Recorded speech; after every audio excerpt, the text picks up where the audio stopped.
lab to prove the obvious. So we become more agile, we save a lot of time. But at the same time, physics is a figment of imagination. Like, do electrons exist? We don't know. So conceptually, we have this thing called electrons, and the models work. So so physics, these laws help us make the right decisions as to what will happen if we take some certain actions. So with that said, let's make some observations, and let's see if we can explain them in the context of brazing. So let's do some brazing experiments, which we've already done. So I'll just write the results. So some brazing observations. And we list them, and then we'll try to explain them. So first is narrow gaps. So if you're brazing 2 pieces of copper with narrow gap, the narrower the gap, so if the gap is narrow, you'll have less porosity in that joint. So this is one physical observation. So second observation is vacuum brazing gives less porosity than furnace brazing, even though even in the furnace brazing you have controlled environment. So you could use nitrogen gas, you could use hydrogen gas, so you don't get oxidation. So there's no oxidation vacuum brazing, no oxidation of copper in furnace brazing, yet vacuum brazing gives you less porosity than brazing in a gas. So third would be that so right now when you talk about brazing, we're dealing with large areas. So let's say if I have a large block, 2 big blocks of copper like this, and we have a preform, and we're trying to braze this large area. So we get porosity in this braze joint. So this whole 1-hour lecture is on porosity mostly. Our objective is to get a good joint with low porosity. That's the whole idea. So this topic is not covered in books, because generally people are not interested in brazing large areas. Only we are. So a textbook won't talk about all this. Okay, so the third observation we can make is that porosity is generally localized in the center of the joint. Meaning, if I were to rub this, so this is all porosity, so porosity would be in this area mostly. Sometimes it can be elsewhere too, but in general, as a rule, it's localized in the middle, and it depends on how you heat the part. So I'll explain why it can be localized to the middle. Next one is sometimes we see porosity has orientation.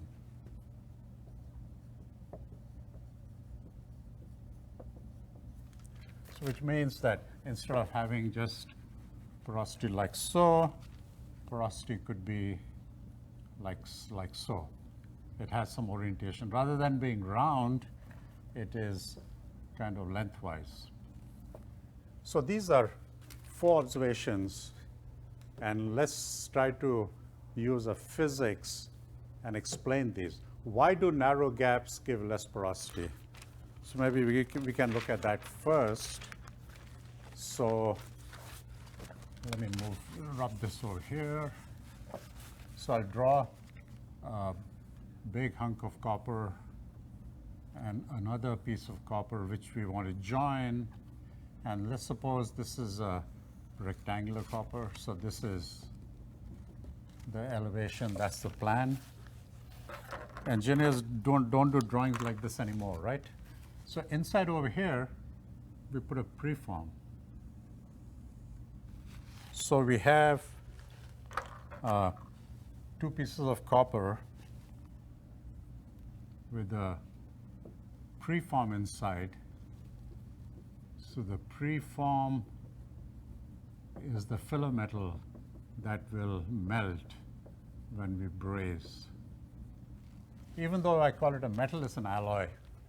So let's suppose this gap, let's call it xg for gap, and the preform, let's call that xp for preform. So the question is, if you take these pieces of copper like this, spaced xg, and the thickness of the filler metal is xp, what will be the porosity? So first thing we can do is, so notice that there is air inside this space. So when the metal melts, it cannot fill this gap because the gap is more than the thickness of the preform. So what is the volume fraction of porosity? That's equal to the volume ratio. So if you look at the volume ratio, it'll be, so how much porosity do we have? We have xg minus xp, and the total is xg, right? So how much air do I have over here? It's xg minus xp, and the total volume is xg. So this turns out that the area fraction of porosity is also equal to that. It's the same. So now notice that if so for me to have less porosity, so to have less porosity, what do? We can decrease xg. So xg we can decrease, and that decreases the numerator. If you keep x, the preform thickness, constant, if I decrease xg, this fraction decreases. Also, so basically what you want to do is decrease the xg minus xp. So there's one other observation, that thicker preforms, thicker you make the preform, the less the porosity. So let's just talk about that. So thicker preform. So suppose I had a joint with, so this is one piece of copper, and let's say this is another piece of copper. So I've drawn a very, very exaggerated picture. So now if I put preform over here like this, I do have a gap, right? And that gap of air leads to porosity. But if I take another situation where I take the same copper and I put, let's say, a preform that is thinner, notice that these gaps will be the same in the two cases, because when you put piece of metal on piece of metal, you never get perfection. So the air volume is the same in the two cases, but in this case, the fraction of air volume compared to the gap is a lot less. So this will give us less porosity. This will give us more porosity. So to decrease porosity, you can squeeze the two pieces of metal to reduce the amount of air in the gap. And you can also use thicker preform, because then the ratio of air is less. So this is an example of very simple physics that from this first observation, we know that narrower gaps and also thicker preforms will give us less porosity. So we're done with that. Now what about vacuum brazing? Why is vacuum brazing better than furnace brazing? Even though in both cases the environment is controlled and you don't have any oxidation. So I'll go on this side of the board, and so let's talk about that. So suppose I have a big hunk of copper, two pieces of copper, I'm looking down, and I have it such that on the top and the bottom I have fixtures, so I can only heat from the four sides. So heat is coming in from the four sides and not much from the top and the bottom. So heat will flow in and the melting will start like this, both for vacuum and for furnace brazing. So this is molten metal. This is solid. I'm talking about the preform. So, and then as the melting proceeds, the molten region will come like this. At some point, this gap will not seal, and for vacuum, it'll, in a perfect case, okay, in vacuum it'll never go to zero, because porosity, as we just discussed, is xg minus xp over xg, right? So in vacuum, that'll be the porosity. As we discussed, your thickness of the preform, your thickness of the gap, the difference divided by xg. So that's what you get in vacuum. But in air, what will happen is that as this molten front comes in, the air will be trapped over here. So there'll be pressure buildup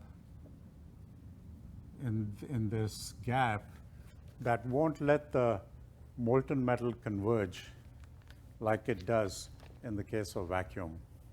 So that is one reason that you might get more porosity in the case of where you have where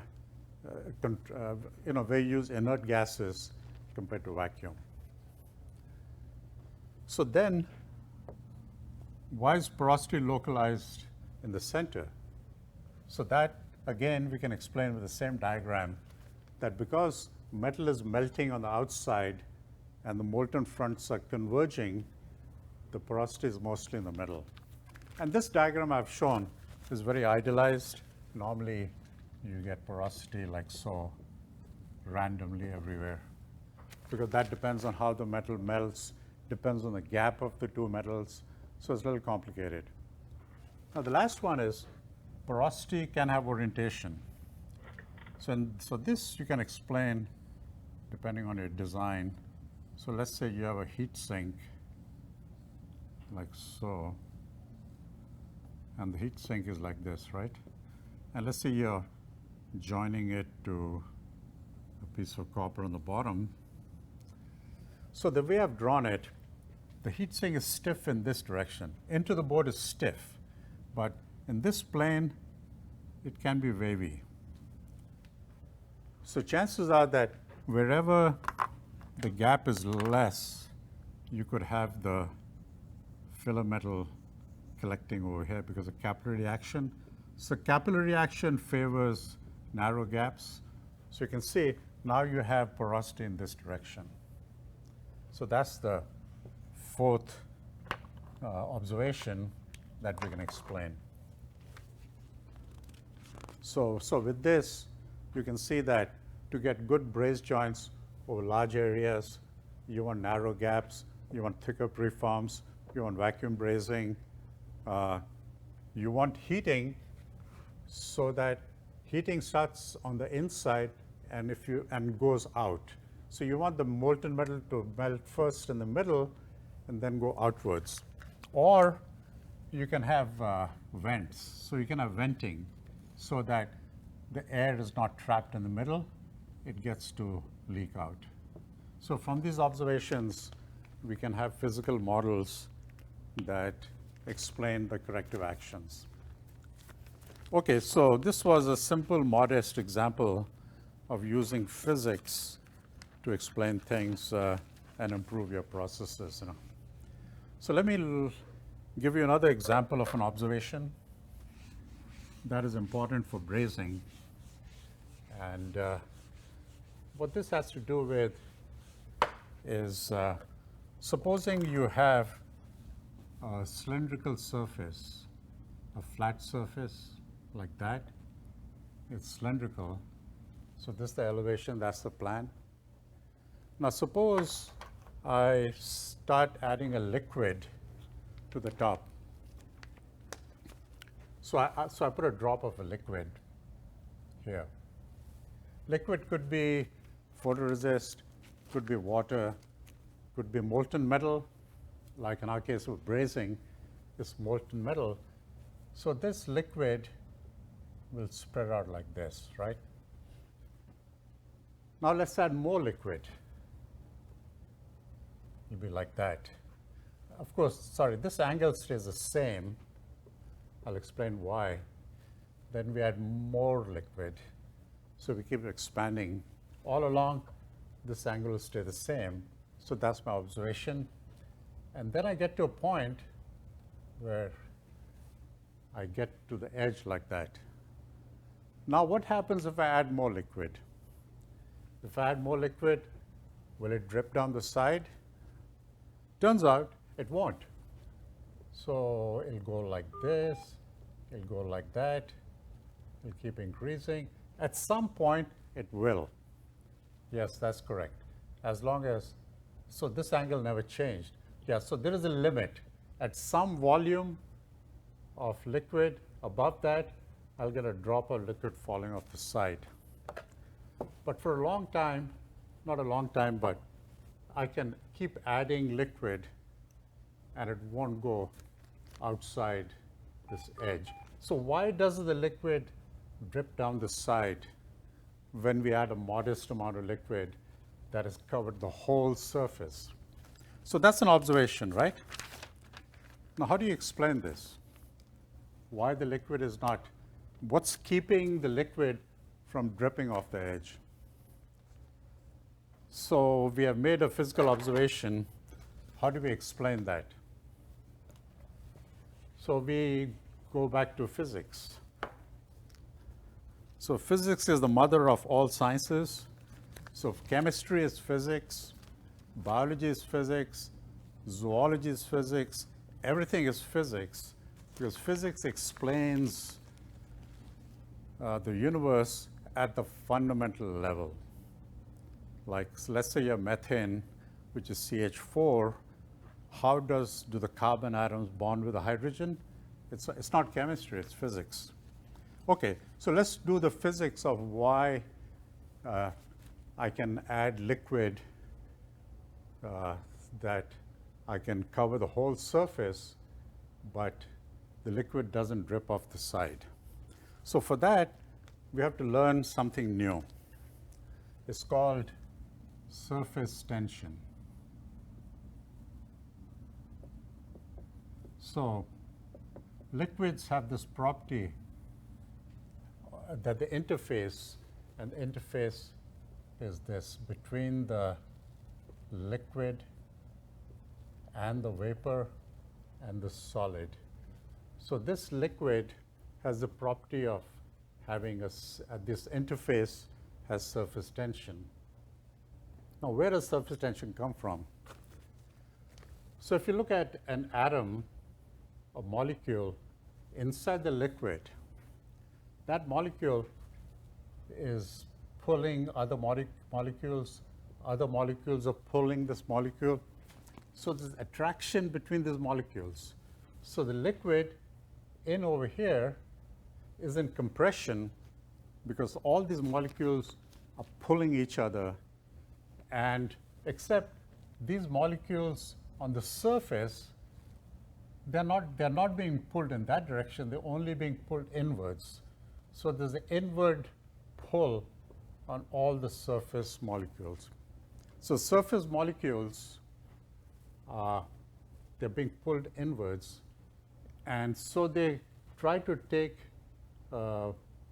have a surface with least area. So they try to conform to the least energy.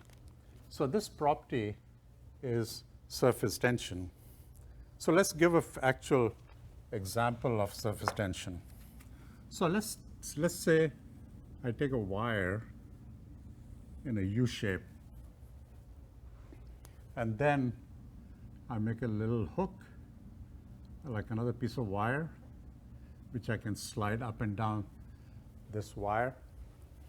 And in this space, I have soap film. So what I do is I dip this structure in soap, I pull it out, I have a soap film. And so I have the soap film. Now what I want to do is to move this wire to this position by pulling it, by actually holding it, moving it out. So it takes a certain force, F, to pull the wire out. And let's say this length is L. And this displacement is dx. So what happens? So what is surface tension? Surface tension is force divided by L. So if it takes me force F to nudge this wire in that direction, the surface tension is force divided by L, except this soap film has two surfaces. There's a surface on the top between the film and air, and the surface on the bottom between film and air. So I divide this by 2. So this is my surface tension of the soap film. Now, there's also something called specific surface energy. So I'll call it, we'll call it something. Let's call it delta G for the time being. So the surface is also associated with energy. So if you have a system which has lots of surfaces, it'll have more energy. So where does energy come from? So let's look at this experiment where I moved this wire by delta x. So how much work did I do? Work done is equal to force times distance, right? So F times dx is the amount of work done. And so this is now, it's also, I can say this is energy now in the system, right? Because now the system is energized. So this energy is stored in the system.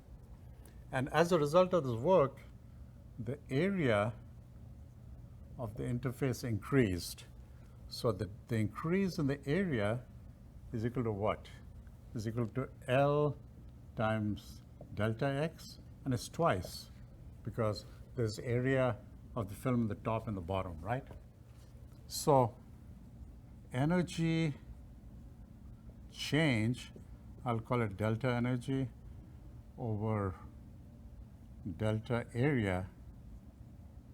So what is the energy per unit area? That's equal to F times dx. So F times dx, that's the energy, divided by 2L dx, that's F over 2L, right? That's the same as surface tension.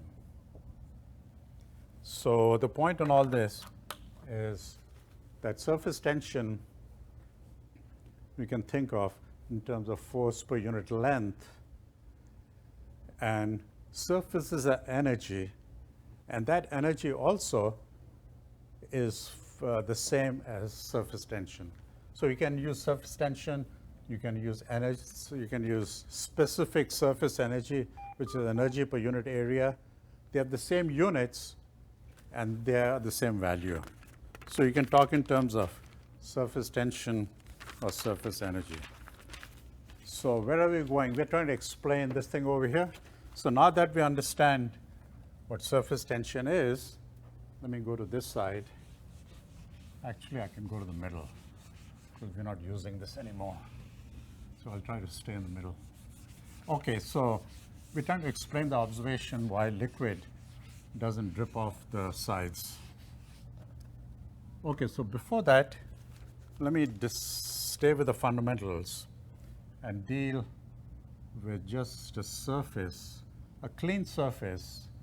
So this surface is clean and inert. And then I put a drop of a liquid which is also inert. So this is liquid which is also inert. So when I say inert, I mean the liquid and the surface don't have a chemical reaction. They don't, like if the surface was sugar and I put water on it, there'll be a chemical reaction, there'll be dissolution. So liquid and the solid don't react, but yet they have this shape. So let's put some physics on this. And the question is, if I put a certain liquid, amount of liquid on a surface, what will the shape be? Why does the liquid take this shape? So what is it? What are the forces keeping this liquid together? Why does the liquid just spread out across this surface? So let's say the surface is this big. Why does the liquid just go across the whole surface? Why does it stay as a unit over here? So let's explain that on the basis of surface tension. So this is, let's call it, so this is vapor, liquid, solid. So this surface tension, which is tangential to this surface, will be gamma LV, right? Liquid vapor. So that you understand, right? Because that's intuitive. And there's a surface tension over here, which is gamma liquid solid. That probably is also intuitive to you, but this one is not, right? This is gamma vapor solid. So how can you have surface tension between a solid material and a vapor? But there is energy associated with all interfaces, and therefore there's surface tension. So these three forces have to balance. So in the horizontal direction, so this force minus that force is, let's say, this. So I come down over here, I go like so. So basically, this over here is gamma Vs minus gamma Ls. And so, and this length is gamma Lv. So we have the base and the hypotenuse. So we know what the theta is. So we can say from simple trig that surface tension vapor to solid minus surface tension liquid to solid is equal to gamma Lv cosine theta, right? So the surface tensions are known, they're fixed values. So if you know the surface tensions, then you know the angle theta. And from the angle theta and the quantity of material, you know the shape of this this drop of liquid. Okay, now let's take this concept back to our block of metal, which is cylindrical. And so let's draw a cylindrical surface. And now we're at this hairy edge. of where the liquid is going to spill off. And so what happens here is this is a sigma. So this is vapor, liquid, solid. So this is gamma, vapor, liquid. This is gamma, liquid, solid. And here is gamma, solid, vapor. So notice that at this surface, there is no force pulling it in that direction. So this force is 0. So all the surface tension forces are pulling the liquid away from that point because there is no gamma Vs. This is a vertical gamma Vs, but the liquid doesn't go beyond this point because there is no force pulling it in the horizontal direction. So that's the reason why the liquid stays where it is without spilling over. So this is important because when you're doing brazing, so what does this have to do with brazing? You could have a situation like this where you're trying to braze two pieces of metal and you put a wire over here. So when the wire melts, you want the wire to braze, to flow like this, to completely fill the gap. So you got to worry about material turning corners. So we just learned that brazed material will not turn that corner. So in other words, it cannot turn that corner. So what about this inner corner? So let's talk about that inner corner. So suppose I have a cup. So now I'm dealing with, so suppose I have a metal like this. So it's a cup, it's a circular cup, and I put, I melt metal over here, I put more, I put more, I put more, I put more. So now the question is, will it stop from coming up the wall? In other words, can the metal make a turn like this? And the answer is yes, because when you get to this point, so the metal is just touching the corner, you have this surface tension, gamma, liquid, vapor. You have this surface tension, which is gamma, liquid, solid, and you have this surface tension, which is gamma, solid, vapor. So notice all the three surface tensions are pulling the metal up. So this metal will come like this. It'll climb up the wall as you start filling the metal in this cavity. So the point is that this corner will be okay. So the filler metal will flow on the outer corner and on the outer edge and fill the gap. So this is a second example of using physics to explain simple things, to explain how filler metal flows. And this kind of stuff is not covered in any textbook, you know. So far what I've described is wetting. I've described the wetting phenomena. So what is wetting? So wetting is when you put a drop of liquid which is inert on a surface which is inert, you get a certain shape of the drop, and you can see the shape of the drop is controlled by the surface tensions. Now, this liquid doesn't spread. Once it's settled down over here, now it'll stay there forever. There'll be no spreading. So spreading is a function of, so spreading is because of time. Initially, you might have the drop like this, but then the drop decides to spread out, right? So how does the drop spread out when it comes to brazing? Okay, I shouldn't have messed up my diagram over here. So let me just redraw this. I'll use the same page. So now we're talking about spreading. So spreading is, it extends as a function of time. Okay, so let me draw a flat surface. And here's the liquid, here's the vapor, here's the solid. So this is gamma liquid vapor. This is gamma liquid solid. And this is gamma vapor solid.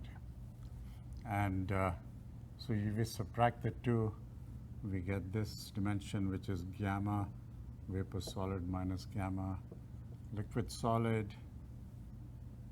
So this angle becomes theta. And we know, let me write the equation again, gamma vapor solid minus gamma liquid solid is gamma liquid vapor cosine theta. So this is for the case of wetting. So this defines the drop when there's no chemical reaction. So now comes the difficult concept. How do we explain spreading? So spreading happens when there's a reaction between solid and liquid. And this reaction has a delta G associated with it. And delta G is what we call Gibbs free energy. Now, this is the difficult concept, and I'll skip over this today. Just think of Gibbs free energy as energy. So let's say that it requires, so for the reaction to happen, there's a delta G associated with the reaction. So if you have like metal solid plus metal liquid, there's a reaction, and that reaction has energy associated with that delta G. So remember that surfaces also have surface energy. So what happens is that if this thing expands, let me draw a new drop, which is like this. So this has spread out. So its area has increased. If that increase in area requires energy to happen, so I'm expanding the drop, stretching the drop out. If that's associated with additional energy, then I have to add the liquid solid surface tension to this delta G, because it requires energy to expand it, meaning this direction becomes stronger, right? So what happens is that now this LS term has become LS plus delta G. So I modify that equation. I say gamma vapor solid minus gamma liquid solid plus delta G. Now this, I didn't mention that this is a driving force for this to be pulled in that direction. So now the driving force has changed to this term, and this has to be greater than the gamma LV cosine theta. So this is a driving force that's stretching the drop, making the area larger. It has to be more than this for the thing to continue to expand.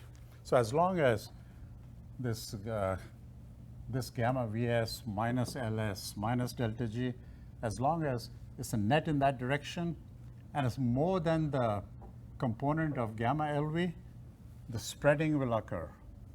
So the drop will keep spreading. The filler metal, the molten metal, will spread on that solid metal. So this I know is a difficult concept, but the units of energy per unit area, so this is energy per unit area, and surface tension are the same. So how do we use this in, so I could go into the thermodynamics of this, but let me skip that and talk about, let's apply this concept. So now we do, so far we have only done metallurgy, I'm sorry, physics. So now let's do some metallurgy.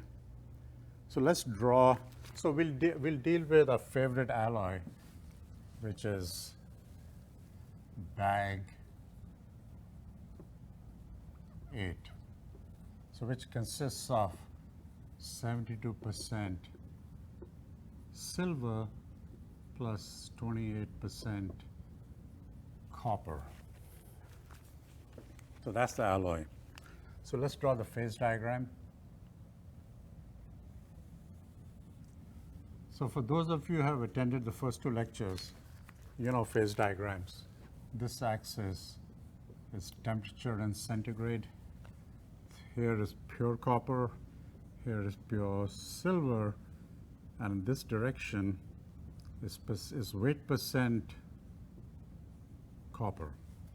So this is 100% copper, and this is 100% silver. So where do we get this composition from? So it turns out this alloy has a eutectic reaction which looks like this.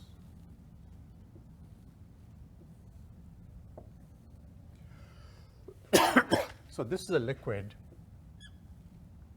Here is 780C. This composition is 72% silver. So this is the eutectic point. So I'll just write over here.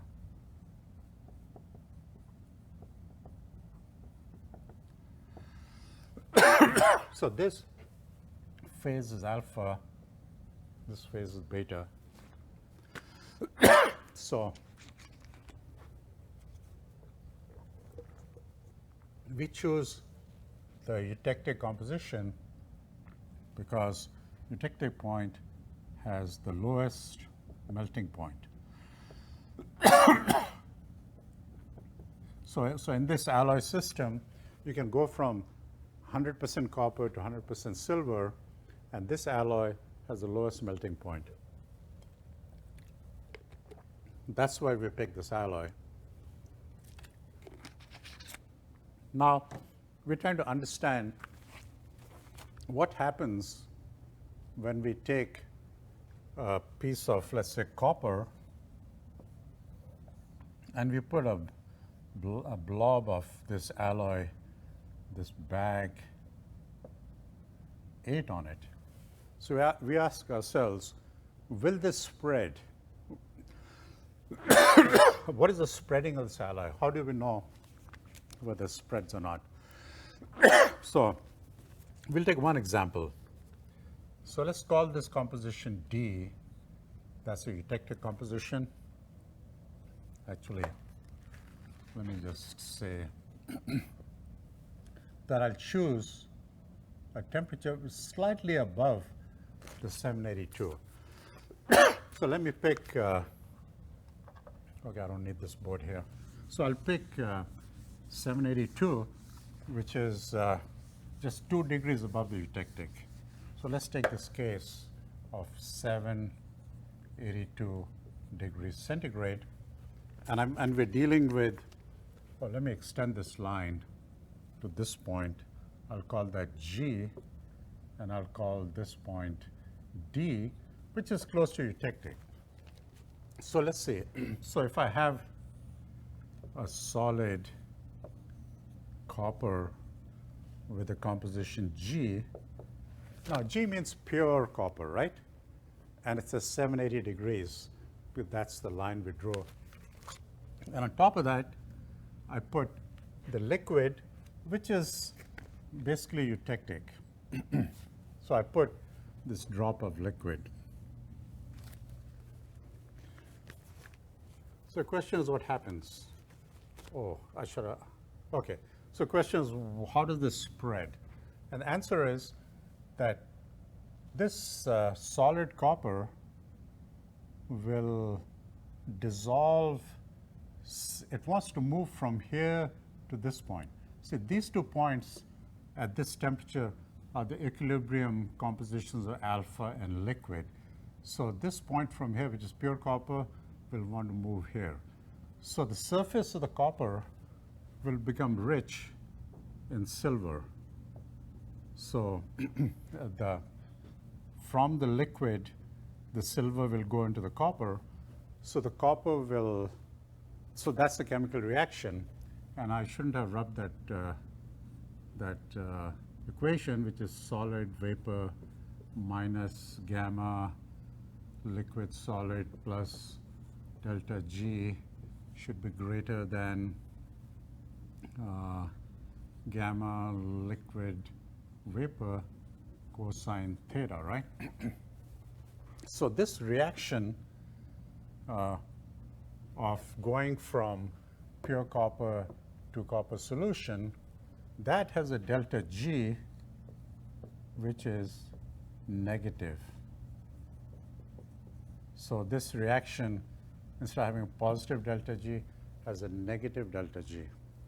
And so notice what that does is now I have SV minus, so minus and minus gives me plus delta G minus gamma LS. So the driving force increases by delta G.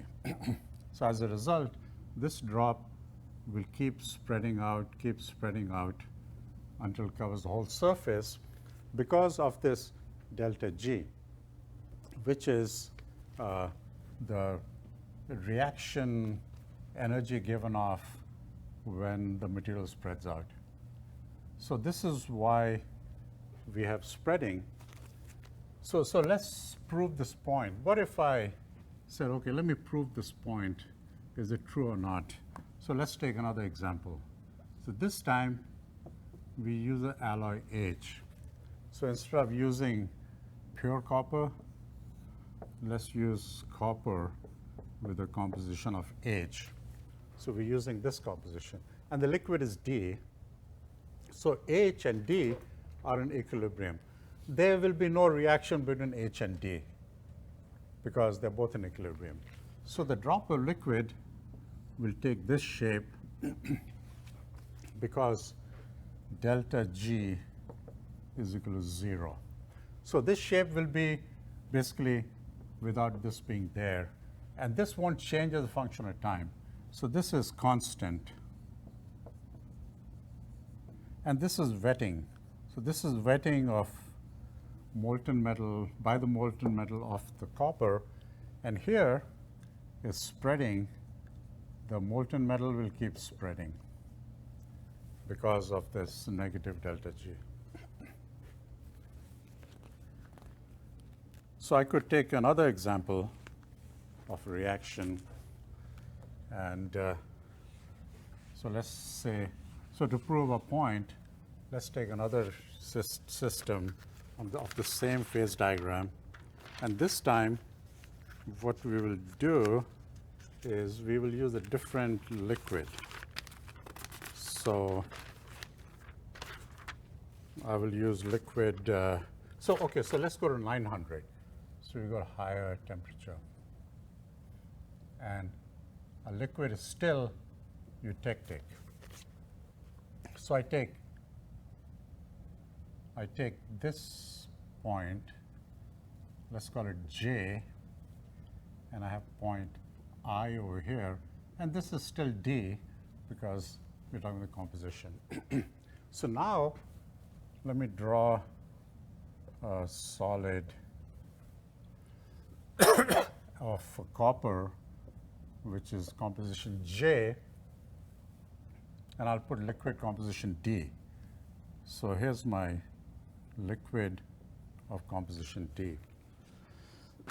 So now will we get spreading or not? And the answer is no. So we took liquid of composition D and solid of composition J, even though there's a chemical reaction, I'm saying no spreading. The reason is that liquid is at D, solid is at J. That is not equilibrium. So liquid wants to go from here to there. Once liquid gets to I and the solid is at J, that's equilibrium. So the liquid wants to absorb copper. So the liquid will absorb copper and copper composition will go up. But nothing's happening to the solid. Solid is at J, nothing changes. So delta G is equal to almost 0 over here. There might be some heat of dissolution, but there won't be any spreading. So this will take a certain shape like this, and it'll be constant as a function of time. But if I said, let me take this composition, which let's say is K. So now I have a piece of copper with composition K. Now the spreading will happen because this copper will react with the liquid D to go from this point to that point. So there's a chemical reaction, dissolution going on, so the copper surface changes. So this is how we explain how in some cases the molten liquid will spread on the surface, in other cases it won't. So to close this lecture, let me just talk about one last thing. Because some people like to quote, let's say if you have a piece of copper, they'll say, oh, to improve the soldering, let's plate this with silver. So here's copper. We'll put a thin layer of silver to improve solderability. So I'll show you that works if the silver is very thick. You can't put a very thin film of silver. The reason is, let's take this portion of the diagram, the same logic we used before. So we are liquid D, so I put liquid D of decomposition, and my solid is here. Let me call that F.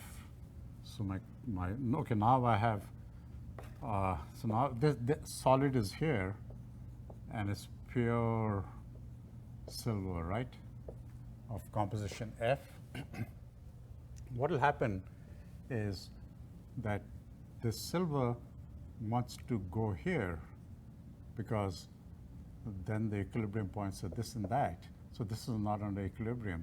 So silver will absorb the copper, will react with the copper and go to, so at some point this will become an alloy of silver and copper, and that's okay.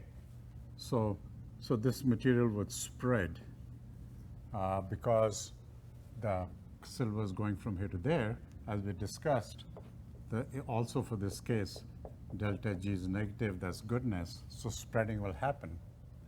But suppose we take a case where we have copper and you put a very thin layer of silver, and we go through some heat treatment for whatever reason. So this region gets alloyed, and it has composition, let's say, M, which is this point. So for whatever reason, so you put silver on copper, and then you did some heat treatment, and so you get an alloy with composition M right there. Now the wetting will not happen. You'll get wetting, but the spreading will not happen. So in this first case, spreading happens. In this case, no spreading. So to sum it up, spreading happens when there's a reaction between the substrate and the molten metal, and the substrate changes to something else, and the free energy, Gibbs free energy is negative. Spreading does not happen if the substrate doesn't change. So liquid can change, but the substrate doesn't change, spreading doesn't happen. So on that note, I have 2 minutes left for questions. So I covered a lot. I didn't do any thermodynamics. I assumed the thermodynamics. So this is just an example of physics before engineering. So I keep emphasizing that to be an engineer, to solve an engineering problem, you first have to know the physics. So I see too much people doing trial and error, try this, try that. That's okay to some extent. But once you made some observations, in fact, each time you make an observation, you should try to come up with a physical model, and then as you make more observations, you refine the physical model. So on that note, I'll call it a day. Any questions on the line? Okay, thanks, guys. See you next week, next Tuesday, same time, same place.